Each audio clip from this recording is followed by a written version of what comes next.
멸시하는 제사장들아, 나 만군의 여호와가 너희에게 이르기를 아들은 그 아버지를, 종은 그 주인을 공경하나니 내가 아버지일진데 나를 공경함이 어디 있느냐? 내가 주인일진데 나를 두려워함이 어디 있느냐 하나, 너희는 이르기를 우리가 어떻게 주의 이름을 멸시하였나이까 하는도다. 너희가 더러운 떡을 나의 제단에 드리고도 말하기를 우리가 어떻게 주를 더럽게 하였나이까 하는도다. 이는 너희가 여호와의 식탁은 경멸히 여길 것이라 말하기 때문이라. 만군의 여호와가 이르노라. 너희가 눈먼 희생 제물을 바치는 것이 어찌 악하지 아니하며 저는 것 병든 것을 드리는 것이 어찌 악하지 아니하냐. 이제 그것을 너희 총독에게 드려보라. 그가 너를 기뻐하겠으며 너를 받아주겠느냐. 만군의 여호와가 이르노라. 너희는 나 하나님께 은혜를 구하면서 우리를 불쌍히 여기소서 하여 보라. 너희가 이같이 행하였으니 내가 너희 중 하나인들 받겠느냐. 만군의 여호와가 이르노라. 너희가 내 제단 위에 헛되이 불사르지 못하게 하기 위하여 너희 중에 성전 문을 닫을 자가 있었으면 좋겠도다. 내가 너희를 기뻐하지 아니하며 너희가 손으로 드리는 것을 받지도 아니하리라. 만군의 여호와가 이르노라. 해 뜨는 곳에서부터 해 지는 곳까지의 이방 민족 중에서 내 이름이 크게 될 것이라. 각처에서 내 이름을 위하여 분향하며 깨끗한 제물을 드리리니 이는 내 이름이 이방 민족 중에서 크게 될 것임이니라. 그러나 너희는 말하기를 여호와의 식탁은 더러워졌고 그 위에 있는 과일 곧 먹을 것은 경멸히 여길 것이라 하여 내 이름을 더럽히는도다. 만군의 여호와가 이르노라. 너희가 또 말하기를 이 일이 얼마나 번거로운고 하며 코웃음치고 훔친 물건과 저는 것 병든 것을 가져왔느니라. 너희가 이같이 봉헌문을 가져오니 내가 그것을 너희 손에서 받겠느냐. 이는 여호와의 말이니라. 짐승떼 가운데에 수컷이 있거늘 그 서원하는 일에 흠 있는 것으로 속여 내게 드리는 자는 저주를 받으리니 나는 큰 임금이요 내 이름은 이방 민족 중에서 두려워하는 것이 됨이니라. 만군의 여호와의 말이니라. 아멘. 한 주간 평안하셨습니까? 오늘 이제 구약의 끝 이제 말라기서를 접하게 되었습니다. 1년 반 정도 우리가 가스펠 프로젝트를 통해서 주일학교와 장년부가 함께 한 말씀으로, 그래서 주일학교 아이들은 주일날 이 말씀을 배우고요, 저희 장년들은 금요기도의 말씀으로 이어져 오고 있습니다. 창세기부터 시작한 이 말씀이 이제 말라기라고 하는 구약의 끝에 와 있는데요, 오늘은 그 내용들을 살펴보도록 하겠습니다. 근데 중요한 것은 무엇이냐면 도대체 이 구약의 맨 마지막 이 말라기에서 주님은 무엇을 우리 가운데 말씀하고 있는가라고 하는 것에 우리의 관심과 우리의 귀 기울임이 필요한 것 같습니다. 먼저는 그 역사적 배경을 좀 살펴봐야 하는데, 우리가 먼저 다음의 도표를 통해서 보면 일단 우리는 바벨론 포로라고 하는 긴 기간을 끝내고 돌아온 이스라엘 백성들에 대한 이야기를 하고 있었습니다.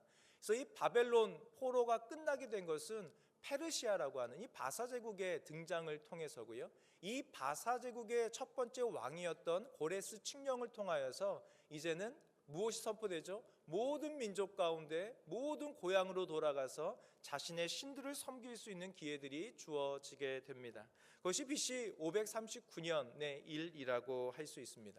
그래서 이 이스라엘 백성들 이러한 이제 바벨론이 끝나고 이 바사의 이러한 페르시아 제국이 시작되면서 세 번의 귀환의 역사들을 일으켜내기 시작하는데, 이런 고레스 칙령과 함께 1차 귀환이 일어나게 되고요, 이 세스바사를 중심으로 하는 첫 번째 귀환자들이 무너졌던 여호와의 성전을 재건하는 일들이 일어나게 되는 것이죠.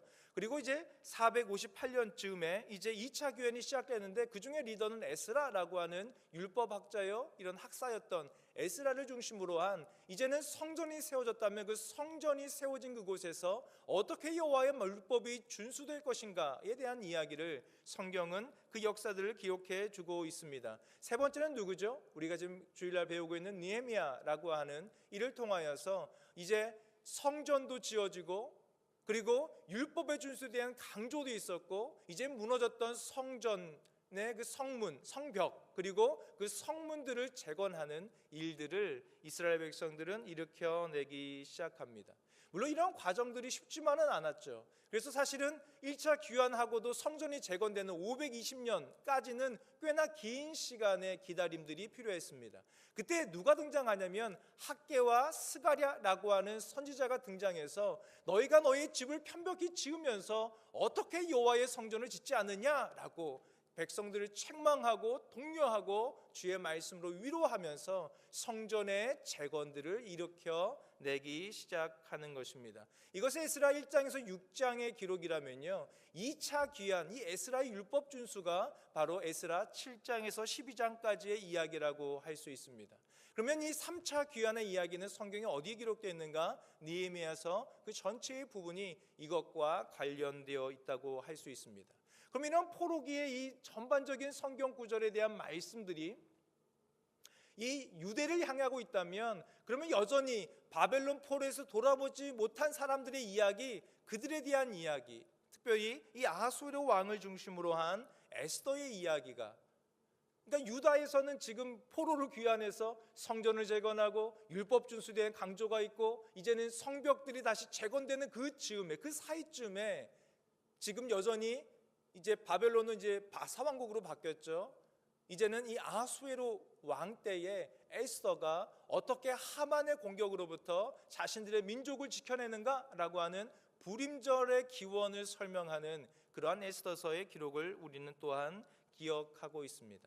여기까지가 이제 포로 귀환자들의 이야기의 역사적 배경이라면, 그러면 말라기는 어디쯤에 위치해서 주의 말씀을 전하고 있었을까요? 라고 하는 것입니다. 아마도 학자들은 정확한 연대를 알 수는 없지만 말라기에 나오는 배경과 상황과 또 귀환자들의 이러한 목록들을 쭉 살펴볼 때에 아마도 3차 귀환, 느헤미야가 성벽을 건축하기 이전이거나 혹 건축이 완료된 이후에 있었던 유대인들에 대한 하나님의 말씀으로 본문의 말씀이 선포되었다, 그렇게 여겨지고 있습니다. 그럼 어떨까요? 말라기의 시대를 살았던 그 당시의 사람들은 어떠한 삶들을 살았을까라고 하는 것을 우리는 되짚어 보게 되는 것입니다. 근데 사실은 오늘 본문의 말씀에서도 여러분이 조금 느끼셨겠지만 지금 여러 가지 문제들이 이 말라기 시대에 있었던 것 같습니다. 사실 이러한 이유가 있는데요. 왜냐하면 이 지금 말라기 시대의 일은요, 사실은 학개와 스가랴서의 예언하고 관련이 되어 있습니다. 무슨 이야기냐면 먼저 말씀을 한번 살펴볼까요? 학개서 2장 6절에서 9절 말씀입니다. 우리 함께 보이시면 같이 한번 읽도록 하겠습니다. 시작. 만군의 여호와가 이같이 말하노라. 조금 있으면 내가 하늘과 땅과 바다와 육지를 진동시킬 것이요 또한 모든 나라를 진동시킬 것이며 모든 나라의 보배가 이르리니 내가 이 성전에 영광이 충만하게 하리라. 만군의 여호와의 말이니라. 은도 내 것이요 금도 내 것이니라. 만군의 여호와의 말이니라. 이 성전의 나중 영광이 이전 영광보다 크리라. 만군의 여호와의 말이니라. 내가 이곳에 평강을 주리라. 만군의 여호와의 말이니라. 아마 이렇게 한번 훅 읽어서는 어떤 의미인지 탁 오지 않으실 수도 있습니다. 그 전반전 6절과 7절의 말씀에 보면 하나님의 능력이 선포되고 있는 것이지요. 내가 하늘과 땅과 바다와 육지를 진동시킬 것이고 또한 모든 나라를 진동시킬 수 있는 그러한 여호와의 능력이 선포되고 있는 것입니다. 그리고 이후에 무엇이 나오냐면 그 가운데 성전에 임할 영광, 그 그것이 충만할 것을 이야기하고 있죠. 또 하나는 여호와의 소유에 대한 이야기가 나오고 있습니다. 은도 내 것이고 금도 내 것이고 이것이 바로 만군의 여호와의 말씀이다라고 이 학개 선지자는 선포하면서 또 무엇을 이야기해요? 성전의 영광, 그것이 이전의 영광보다 지금 이후의 영광이 훨씬 클 것이다 라고 학개가 예언하고 선포하였던 것입니다. 그래서 이 사람들이 어떻게 생각했냐면, 그래, 하나님의 이 말씀을 따라 우리가 성전을 짓기만 한다면 우리 가운데 놀라운 영광이 있을 것이야 라는 기대감을 가지고 성전을 재건하고 율법 준수의 힘을 쓰고 성벽을 재건하는 일들에 동참하게 되었던 것입니다. 그러면 스가랴서는 또 뭐라고 예언했는가 라고 볼 때 우리 한번 본문의 말씀도 함께 읽도록 하겠습니다. 여호와의 말씀에 시온에 따라 노래하고 기뻐하라. 이는 내가 와서 내 가운데에 머물 것임이라. 그날에 많은 나라가 여호와께 속하여 내 백성이 될 것이요 나는 내 가운데에 머물리라. 내가 만군의 여호와께서 나를 내게 보내신 줄 알리라. 여호와께서 장차 유다를 거룩한 땅에서 자기 소유를 삼으시고 다시 예루살렘을 택하시리니 모든 육체가 여호와 앞에서 잠잠할 것은 여호와께서 그의 거룩한 처소에서 일어나심이니라 하라 하더라. 이것도 이렇게 읽어서는 잘 눈에 잘 띄지 않겠죠. 일단은 동사를 중심으로 몇 가지를 살펴보면 첫 번째 뭐가 보이십니까? 여호와께서 뭐라고 말씀하세요? 너 가운데, 내 가운데 머물 것이다 라고 이야기합니다. 11절 말씀에 나는 내 가운데 머무르는 여호와의 임재가 너희와 함께 할 것을 약속하고 있는 것이 스가랴의 말씀입니다. 12절에 보면 자기 소유로 삼으시고 다시 예루살렘을 택하시고, 근데 어떻게 하세요? 이제 그의 거룩한 처소에서 일어나시겠다라고 이렇게 예언의 약속의 말씀을 주셨습니다. 근데 문제는 뭐냐면, 이러한 약속의 말씀에도 불구하고 수년이 지나도 여전히 여호와의 영광이 그리 크게 느껴지지 않았던 것입니다. 이러한 성전이 완공되면 이제 율법을 우리가 준수하기만 한다면, 그 성벽을 견고하게 하고 우리가 살기만 한다면 이러한 학개와 스가랴의 예언들이 우리의 삶에 성취될 것이라고 믿었었는데, 사실 그들이 직면하고 있는 말라기 시대의 현실은 그러한 예언과는 상관없는 삶들을 살고 있다고 생각하는 것입니다. 어찌 보면 비참하게 그러한 여호와의 말씀 예언에도 불구하고 여전히 그들은 바벨론에서 풀려났지만 페르시아의 종이요 하나의 작은 속국에 불과한 유다 민족이었던 것입니다. 그러한 상황에 대해서 느헤미야 1장은 이렇게 이야기합니다. 1장 2, 3절의 말씀 우리가 제가 찾아 읽어드리겠습니다. 내 형제들 가운데 하나인 하나니가 두어 사람과 함께 유다에서 내게 이르렀기로 내가 그 사로잡힘을 면하고 남아있는 유다와 예루살렘 사람들의 형편, 누구요? 유다와 예루살렘 사람들의 형편을 물은즉이라고 이야기할 때 이 형편은 이미 성전도 재건되고 에스라가 와서 율법의 준수가 일어난 이후의 이야기를 이야기합니다. 3절입니다. 그들이 내게 이르되 사로잡힘을 면하고 남아있는 자들이 그 지방, 어디요? 그 지방, 그러니까 페르시아에서 보면 그 작은 지방 거기에서라고 이야기하는 것입니다. 큰 환난을 당하고 능욕을 받으며 예루살렘 성은 허물어지고 성물들은 불탔다 하는지라 라고 이야기합니다. 어찌 보면 여호와의 성전이 재건되고 6, 70년이 지나서 느헤미야의 사절단들이 그곳 가운데 보았을 때 여전히 그곳은 불타고 허물어지고 엉망인 도시, 이 이야기를 하고 있다는 것입니다.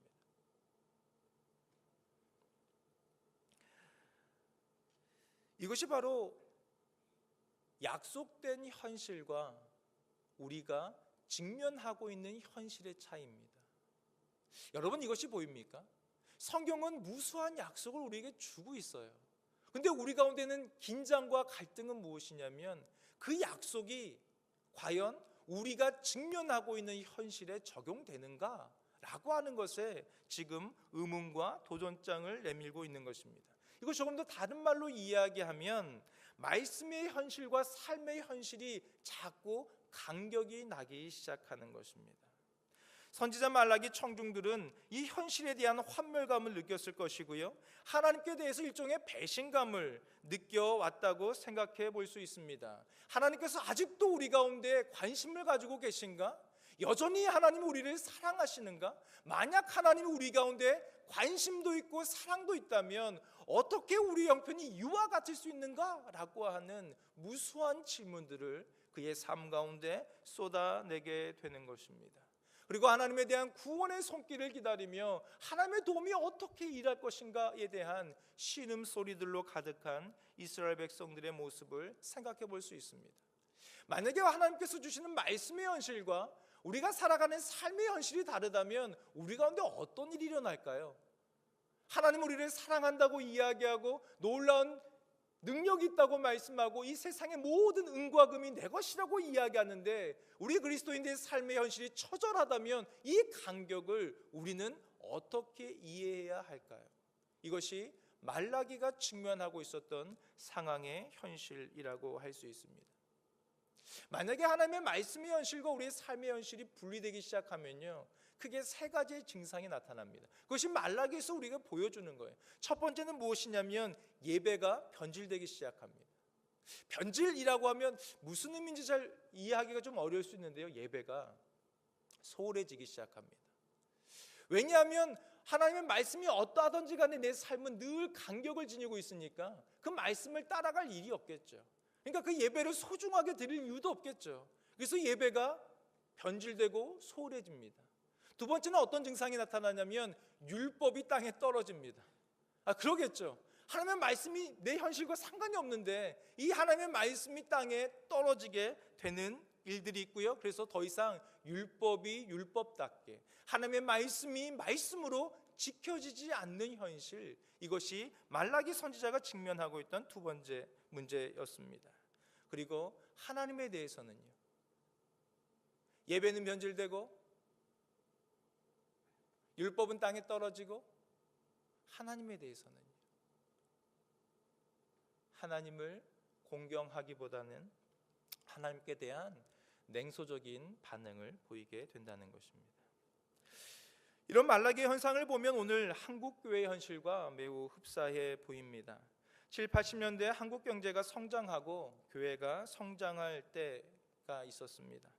너무나도 신이 나서 모두가 신앙생활하던 그러한 때가 있었던 것 같습니다. 같이 모이면 기도하고요, 부흥회가 있으면 찾아가고, 기도회가 있으면 철야를 위해서 그 시간을 밤새 기도했던 그러한 부흥의 경험들을 우리 한국교회는 가지고 있습니다.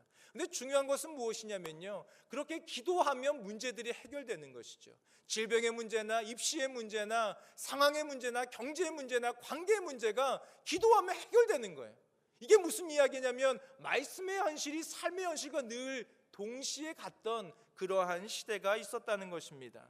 그래서 가정마다 집을 장만하기도 하고 가게를 키우기도 하고 역동적인 신앙들을 체험하기도 하였습니다. 그러면서 삼박자 축복이라고 하는 것 혹은 번영신학이라고 하는 것들이 이러한 경제적 상황과 맞물려서 큰 호황을 누렸던 한국교회의 현실들이 있었습니다. 말씀의 현실이 삶의 현실이 되는 시기가 있었다는 것입니다. 이것이 바로 말씀의 현실과 삶의 현실이 함께 나아갔던 그러한 시기의 이야기입니다. 그렇게 성장하던 한국교회가 IMF라는 경제 위기와 침체, 이것이 한국 사회를 강타하기 시작하면서 많은 사람들이 직장을 잃거나 경제적인 손실, 가계 부채를 떠안게 되었습니다. 이것은 불신자에게 일어났고요, 또한 성도들에게도 동일하게 일어나게 되었습니다. 이러한 문제가 성도라고 피해가지 않고 교회가, 성도가, 가정이, 우리의 사회가 다 함께 고통의 시간을 경험했던 것입니다. 기도를 해도 형편이 좋아지지 않습니다. 진학도 어렵고 취업도 어렵습니다. 결혼과 출산, 육아도 힘든 경제적 현실이 찾아온 것입니다. 십수년 동안을 기도하면 된다, 너희가 봉사하면 된다, 너희가 헌신하고 11조하면 분명히 하나님이 너희 삶을 채워주실 거다라고 들어왔는데 이러한 말씀의 현실이 삶의 현실과 조금씩 간격들이 나기 시작하는 것입니다. 어떻게 될까요?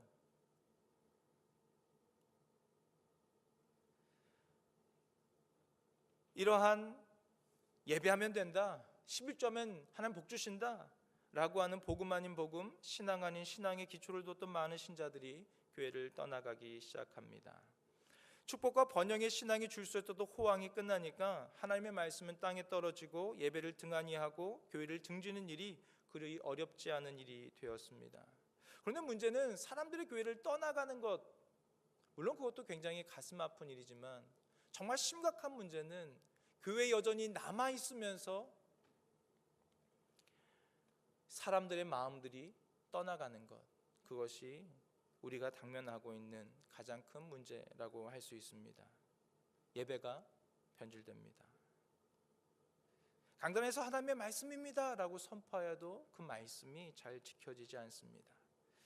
교회 안에서 하나님에 대한 공경보다는 냉소적인 사람들의 모습들을 우리가 더 자주 만나게 되는 현실, 이것이 우리가 직면하고 있는 한국교회의 현실이요, 또한 오늘 선포되는 말라기의 현실이라고 할 수 있습니다.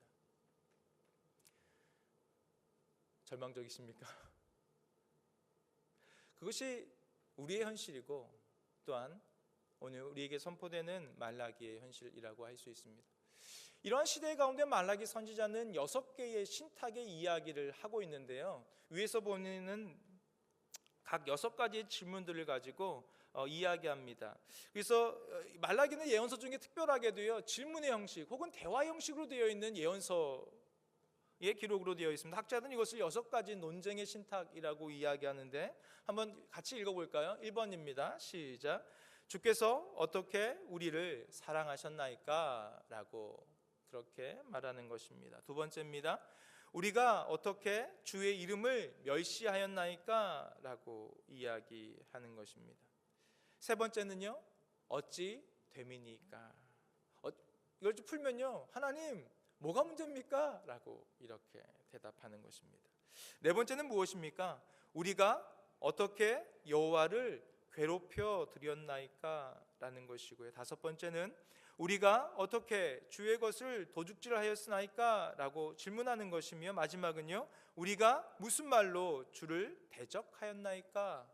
라고 하는 6개의 논쟁 신탁의 모음집이 말라기의 예언서라고 할 수 있습니다. 혹시 예배하는 우리 가운데도 이러한 질문이 우리 마음속 깊은 곳에 스물스물 올라오고 있다면 오늘 말라기의 현실 가운데 선포되는 이 예언자의 말씀에 우리 함께 귀를 기울여 듣게 되기를 원합니다. 우리가 6주제를 다 다룰 수 없지만, 가스펠 프로젝트는 오늘날 끝나지만 저희는 좀 이제 연말까지 여유가 있으니까요, 오늘과 다음 주 2주에 걸쳐서 말라기의 가장 중요한 2가지의 본질적 문제를 함께 다루려고 합니다. 사실 오늘 우리가 이야기라고 하는 첫 번째 가장 중요한 요점은 뭐냐면요, 예배에 대한 것입니다. 그것은 첫 번째 질문과 관련 있는데요, 우리 말라기 1장 2절의 말씀을 같이 한번 찾아 읽어보도록 하겠습니다.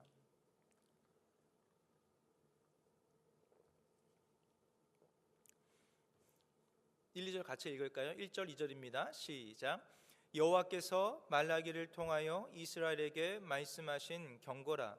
여호와께서 이르시되 내가 너희를 사랑하였노라 하나 이르기를 주께서 어떻게 우리를 사랑하셨나이까 하는도다. 나 여호와가 말하노라. 에서는 야곱의 형이 아니냐? 그러나 내가 야곱을 사랑하였고 라고 이야기하는 것입니다. 이 첫 번째 질문에서 우리가 풀어야 될 것은 무엇이냐면, 예배의 시작, 그것은 사랑으로부터 시작한다는 것입니다. 다시 한번요, 우리가 예배한다는 것, 그 시작점은 어디냐? 그것은 하나님을 사랑하는 것에서부터 시작되는 것입니다. 그런데 이 첫 번째 질문이 잘 들어맞지 않는 것입니다. 하나님께서 이렇게 말씀하시죠. 내가 너희를 사랑한다 라고 말씀하시는 것입니다. 이 시간 만약에 우리에게 하나님께서 내가 너를 사랑한다 라고 하는 말씀이 나에게 선포되었다면 여러분 마음속에는 어떠한 반응을 일으켜낼 수 있겠습니까? 아마도 오늘 말라기 현실의 사람들처럼, 아니 하나님이 저를 사랑하신다는 게 무슨 말입니까? 하나님 제 형편을 보시고 제 상황을 보시고, 아니 그동안 내가 그렇게 기도해도 기도 한번 들어주지 않으시더니 나를 사랑한다는 것이 말이 됩니까? 라고 하는 질문을 하신다면 그것이 바로 말라기서가 이야기하는 상황의 현실이라 할 수 있습니다. 이는 마치 산울림이나 메아리 같아 보입니다. 일종의 동문서답이죠. 하나님이 큰 산에서 우리를 향해서 내가 너를 사랑해 라고 외치면 하나님이 기대하시는 건 뭘까요? 반대편에 있는 우리가 하나님 저도 주님을 사랑합니다. 그런데 하나님께서 내가 너를 사랑한다 라고 이야기하면 주님 사랑이 뭡니까? 라는 울림과 메아리가 울려나게 된다는 것입니다. 근데 그 메아리는 여기서 그치지 않습니다. 다시 한번 하나님께서 또 한 번의 울림과 메아리를 이스라엘 백성들에게, 오늘 예배하는 우리들에게 선포하고 있는 것이죠. 그것이 무엇이냐면 이 에서는 야곱의 형이 아니냐? 그러면 이 야곱은 누구예요? 에서의 동생이에요. 윤리나 법칙이나 질서로 본다면 에서가 먼저 사랑받는 것이 합당하지만 내가 너를 사랑하였기 때문에, 너를 선택하였기 때문에 내가 너를 더 사랑해 라고 더 큰 음성으로 하나님의 산에서 우리에게 선포되는 거죠. 근데 오늘 본문에 잘 보면요, 이스라엘 백성들의 대꾸가 없어요. 하나님의 사랑 고백으로 시작해서 그 사랑 뭡니까? 라고 이야기하면 내가 너를 선택해서 정말 사랑해, 그 울림이 왔는데 5절 이후에 보면 이스라엘 백성들은 묵묵부답, 그것으로 반응하게 되는 것입니다. 예배의 시작, 그것은 사랑으로부터 시작합니다. 하나님 우리를 사랑하실까요? 한 2, 3분 정도 좀 생각을 해봐야겠죠. 정말 하나님이 우리를 사랑하실까요?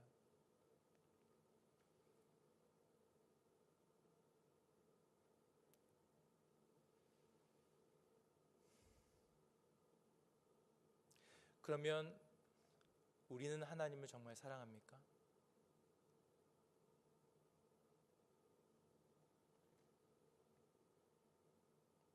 이것이 말라기서가 우리 가운데 던지는 첫 번째 질문이라고 할 수 있습니다. 두 번째는 우리가 읽은 1장 6절에서 14절의 말씀입니다. 이것은 예배의 태도에 대한 이야기를 하고 있습니다. 예배의 시작, 그 기초는 무엇이냐면 사랑이라고 하는 그 관계에 기초하고 있다면 이제 그 예배에 대한 그 사랑은 어떠한 태도를 만들어내는가라고 이야기할 때 오늘 1장 6절에서 14절은 그 공경에 대한 이야기를 하고 있습니다. 우리 6절 말씀입니다. 읽었지만 같이 한번 읽도록 하겠습니다. 시작. 내 이름을 멸시하는 제사장들아, 나 만군의 여호와가 너희에게 이르기를 아들은 그 아버지를, 종은 그 주인을 공경하나니 내가 아버지일진데 나를 공경함이 어디 있느냐? 내가 주인일진데 나를 두려워함이 어디 있느냐 하나 너희는 이르기를 우리가 어떻게 주의 이름을 멸시하였나이까 하는도다 라고 이야기합니다. 보통 집에 나이가 많으신 그런 어르신, 그런 노인이 계시면 이 젊은이들 중에는 그것을 귀찮아 하면서도 어쩔 수 없이 식사를 차려드리거나 어떠한 일들을 하게 되는 그러한 일이 있을 수 있습니다. 근데 마치 우리는 하나님을 그렇게 생각하는 것이죠. 나를 위해서는 실질적으로 도움을 줄 수 없는 무력한 하나님이면서 나의 헌신과 공경과 존중을 받아내는 고약한 노인네로 우리는 하나님을 치부하는 것은 아닙니까? 뭔가 하기는 하지만 그것이 정말 공경하는 것인가? 라고 하는 것을 질문해 볼 필요가 있습니다. 우리가 예배를 안 드리는 건 아니죠. 우리가 헌금을 안 하는 건 아닙니다. 우리가 뭔가 교회를 위해서 일하고 봉사하지 않는 것은 아닙니다. 근데 정말 그 근본 마음을 볼 때 정말 하나님을 공경하고 있는가라고 하는 것을 오늘 성경은 우리 가운데 질문하고 있는 것입니다. 그래서 또 한 번 두 번째 외침이 시작합니다. 여호와의 산에서 울림이 울려 퍼지는 것이죠. 그래서 만약에 너의 공경함이 어디 있느냐? 네가 나를 두려워함이 어디 있느냐라고 그렇게 하나님의 산에서 외치면 이스라엘 백성들은 뭐라고 대답한다고요? 아니 우리가 어떻게 주의 이름을 멸시했습니까? 라고 그렇게 반응하십니다. 근데 이 뒤에는 어떤 메아리가 더 있는 거냐면요, 우리가 떡도 드렸잖아요, 우리가 희생제물도 드렸잖아요 라고 하는 그러한 메시지가 같이 담겨 있어요. 그래서 7절에 하나님 이렇게 다시 울림이 들리는 거예요. 7절 말씀입니다. 같이 읽겠습니다. 너희가 더러운 떡을 나의 제단에 드리고도 말하기를 우리가 어떻게 주를 더럽게 하였나이까 하는도다. 이는 너희가 여호와의 식탁을 경멸히 여길 것이라 말하기 때문이라. 8절입니다. 만군의 여호와가 이르노라 너희가 눈먼 희생제물을 바치는 것이 어찌 악하지 아니하며 저는 것 병든 것을 드리는 것이 어찌 악하지 아니하냐. 이제 그것을 너희 총독에게 드려보라. 그가 너를 기뻐하겠으며 너를 받아주겠느냐? 라고 그렇게 이스라엘 백성들에게 되묻고 있는 것입니다. 우리가 주님을 공경했죠. 우리가 언제 멸시한 적이 있습니까? 우리가 떡도 드리고 희생 제물도 드리고 절기면 절기의 것으로, 우리가 주일이면 주일의 것으로 그렇게 하나님께 구별해 드리는 거 있지 않습니까? 라고 이야기할 때 그 가운데 그 떡은 더러운 떡이고 그 희생 제물은 눈먼 것들, 젖는 것, 병든 것이니 그것이 어떻게 여호와를 공경하는 것이겠느냐? 라고 하는 것을 성경은 우리 가운데 질문하게 되는 것입니다. 왜 그렇다고요? 하나님께 실망해서요. 말씀의 현실과 삶의 현실이 차이가 나서요. 그래서 이스라엘 백성들 가운데 율법이 땅에 떨어지고 예배가 변질되기 시작하고 하나님에 대한 공경이 아니라 멸시와 천대가 하나님께 일어나고 있는 현실, 이것이 말라기의 현실일 뿐 아니라 그러한 간격 가운데 살아가는 우리의 현실이기도 하다는 것입니다. 아유, 떡이 좀 떨어져서 흙이 좀 묻었지만 먼지는 털어서 드리면 되지. 아니, 희생제물이 좀 흠이 있어도 어차피 여호와께 드리면 다 불태우고 다 그냥 끝나는 건 아니야? 여호와의 식탁과 제사와 하나님께 드리는 그 헌신을 경멸히 여기는 일들이 우리 가운데도 있다는 것입니다. 사실 우리는 우리 아이들에게 선물 하나 줄 때도 좋은 것으로 주려고 합니다. 그렇지 않습니까? 우리 아이가 뒤처지고 뭐가 부족해 보이면 그 부족한 것들을 채워주기 위해서 부모님들이 얼마나 애쓰고 힘쓰는지 모릅니다.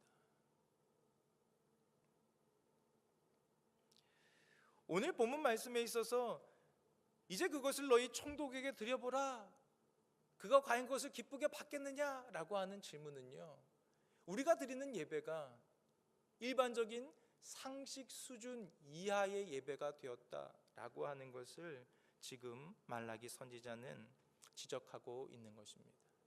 우리가 사람을 만나면 그 사람에 맞게 옷을 차려입고 시간을 맞추어 나가고 그에게 커피 한 잔을 대접해 줄 수 있는 마음은 누구나 가지고 있잖아요. 근데 우리가 그러한 상식적인 수준의 예배가 되는가, 그것을 생각해 보라는 것입니다.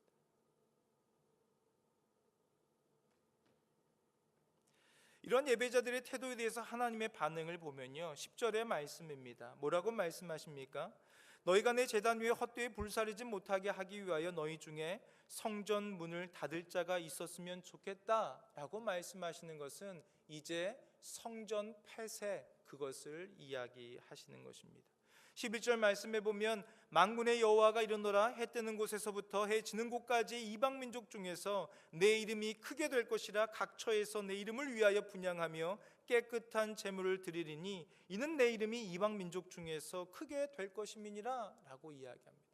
무슨 이야기냐면 이제 이 거룩한 성 예루살렘 혹은 이스라엘 백성, 너희 가운데서 하나님에 대한 공경과 거룩함이 없으면 너희를 다 흩어버리고 성전을 폐쇄하고 이제는 이방 민족들을 들어다가 그들을 통해서 거룩함과 영광과 존경을 내가 받게 될 것이다 라고 이야기하는 것입니다.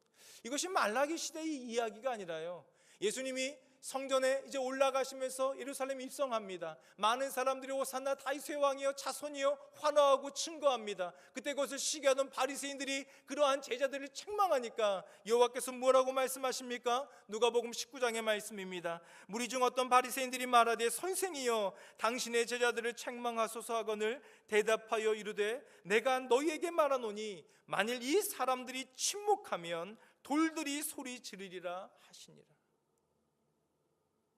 만약에 우리가 하나님의 백성으로서 드려야 될 공경과 감사와 거룩함을 하나님께 드리지 않는다면 하나님은 우리의 교회의 문을 닫아버리실지도 모르겠습니다. 우리의 찬양이 필요 없을 수도 있습니다. 도리어 저 바깥에 있는 돌들을 들어서 이곳에서 하나님을 예비하는 거룩한 것으로 사용하실 수도 있습니다. 지금 이러한 경고를 말라기 선지자를 통해서 지금 이스라엘 백성들에게 전하고 있는 것입니다. 마치 이것은 메아리와 울림과 같다고 말씀드렸죠. 네가 나의 공경함, 나의 존중함이 어디 있느냐? 우리가 뭘 어떻게 멸시했습니까? 너희가 거룩한 떡이 아니라 더러운 떡을 드리고 눈먼 희생제물을 드리지 않았느냐? 이런 것들을 총독에게 드려봐라. 상식의 수준에도 벗어나는 그러한 예배 내가 받겠느냐? 성전을 그냥 파괴하자. 너희의 백성들이 아니라 돌들을 들어서 이방 민족들로서 예배하도록 하자라고 이야기하니까 12절에 너희가 뭐라고 이야기하는가? 라고 하는 것을 이야기합니다. 마지막 12절 14절 말씀 우리 읽고 말씀을 정리합시다. 12절에서 14절 같이 읽겠습니다. 시작.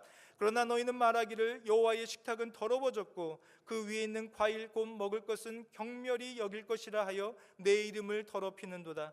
만군의 여호와가 이르노라 너희가 또 말하기를 이 일이 얼마나 번거로운가 하며 코웃음치고 훔친 물건과 저는 것 병든 것을 가져왔느니라. 너희가 이같이 봉헌물을 가져오니 내가 그것을 너희 손에서 받겠느냐? 이는 여호와의 말이니라. 짐승떼 가운데에 수컷이 있거늘 그 선한 일이 흠 있는 것으로 속여 내게 드리는 자는 저주를 받으리니 나는 큰 임금이요 내 이름은 이방 민족 중에서 두려워하는 것이 됨이니라. 만군의 여호와의 말이니라. 이스라엘 백성은 예배하려고 하지만 오늘 본문의 말씀에 보면요 8절에 보면 이 희생제물을 바치는 것이 어찌 악하지 아니하냐? 그것은 도리어 악이다. 오늘 14절 말씀에 보면 이렇게 너희가 속여서 드리는 것 그것은 뭐예요? 곧 저주다 라고 이야기하는 것입니다. 우리가 잘못된 예배, 잘못된 신앙으로 살아가는 것이요 그것은 하나님 기준에서 악이요 저주다. 이것이 성경의 말씀입니다. 저는 무엇인가 우월한 입장에서 이 말씀을 나누는 것이 아니라 이 말씀 앞에 두려움과 또 한없는 민망함과 그런 죄송스러운 마음으로 이 말씀을 나누고 있습니다. 시간은 조금 지나가지만 저의 삶을 간단히 좀 나누고 오늘 본문의 이야기를 마치고 싶습니다. 사실 저희 목회 기간이 짧지만 몇 번의 전환점들이 있었습니다. 그 중에 한 이야기를 좀 나누려고 하는데요. 저희 첫 사역지에서의 일이었습니다. 처음 청년들을 맡았을 때가 있었습니다. 한 10년도 더 지난 일입니다. 청년들을 모아서 다음 기회에 헌신할 청년 리더들이 있어야 한다고 그렇게 말하였습니다. 어떤 이는 임용시험이 있다고 안 된다고 하였고 어떤 이는 박사과정을 준비하여야 하니 자신은 할 수 없다고 이야기했습니다. 또 어떤 이는 결혼을 앞두었던지 아무튼 결론적으로는 아무도 함께 일할 사람이 없다 그 이야기를 통보받았습니다. 그래서 제가 아주 넓은 마음으로 그 청년들을 앞에 두고 이렇게 이야기했습니다. 당신의 상황들은 충분히 이해하게 되니 당신들이 내년에 청년 리더가 되더라도 내가 당신들을 힘들게 하지 않을 것이고 힘든 일이 있으면 충분히 도와줄 테니 함께 일하지 않겠냐라고 간곡히 부탁을 하였습니다. 그렇게 늦게까지 이야기를 하고 집에 돌아와 잠이 들었는데 제가 꿈속에서 펑펑 울고 있는 것입니다. 꿈속에서 어찌나 크게 울었던지 잠이 깨어버렸습니다. 일어나 보니 제가 여전히 울고 있었습니다. 그리고 마음속으로 이런 생각이 들었습니다. 누구에게도 이 귀한 주님의 사역을 나누고 싶지 않다는 마음입니다. 그래서 어떤 이는 실제로 교사가 되고 어떤 이는 박사학위를 받았고 결혼도 하였습니다. 생각해보면 그게 무슨 큰 문제가 되겠습니까? 과정에 따라 그런 시간들이 필요할 수도 있는 것입니다.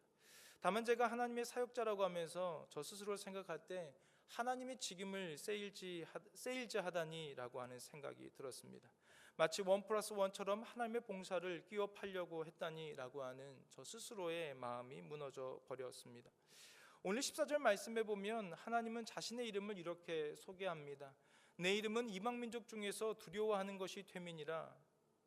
내 이름은 모든 이방민족 중에서도 정말 두려운 그 이름이야 라고 그렇게 말씀하고 있습니다. 근데 그 하나님을 정말 우리는 두려움으로 섬기고 있는가? 라고 하는 것을 저 스스로 다시 질문하게 되었습니다.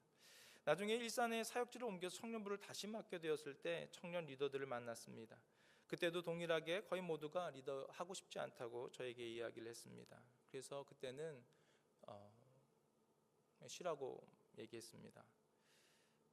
그것이 그들도 하나님 앞에 범죄하지 않게 하는 것이고 저 또한 사건되지 않는 길이라고 생각했기 때문입니다.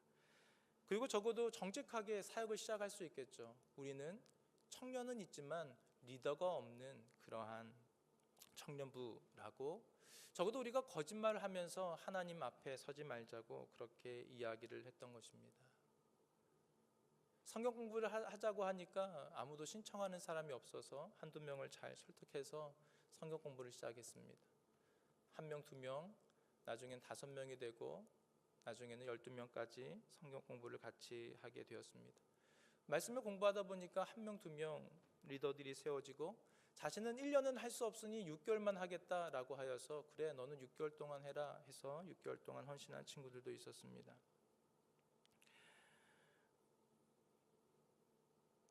이러한 본문 앞에서 우리는 과연 우리의 신앙이 정직한 것인가 물어봐야 합니다. 오늘날의 사역자들은 정말 정직하게 하나님 앞에서 사역하고 있는가 우리는 동일하게 질문해야 합니다. 우리 하나님은 공경받으실 만하고 우리 하나님은 두려운 하나님이기 때문에 그렇습니다.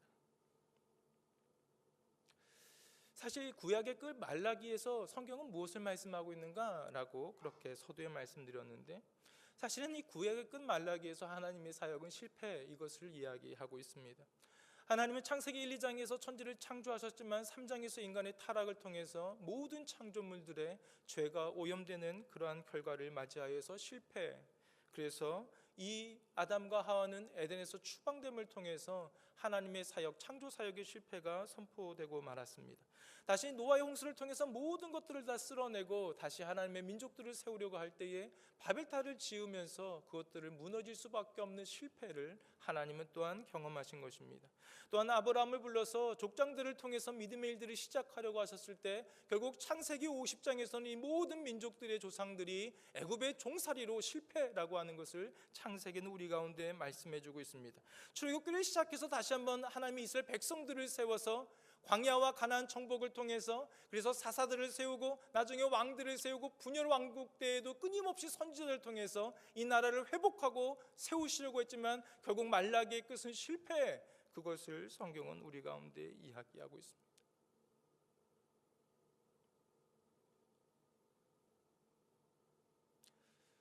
왜 이스라엘은 실패했습니까?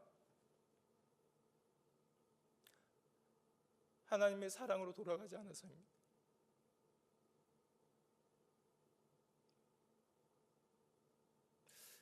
왜 이스라엘은 실패했습니까? 하나님을 공경하지 않아서입니다.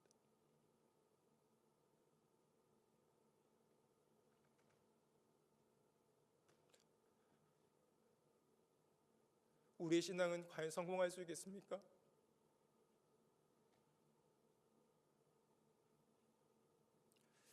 이것이 말라기가 오늘 이 시대 가운데 저와 여러분에게 선포하는 질문인 줄 믿습니다. 함께 찬양하겠습니다.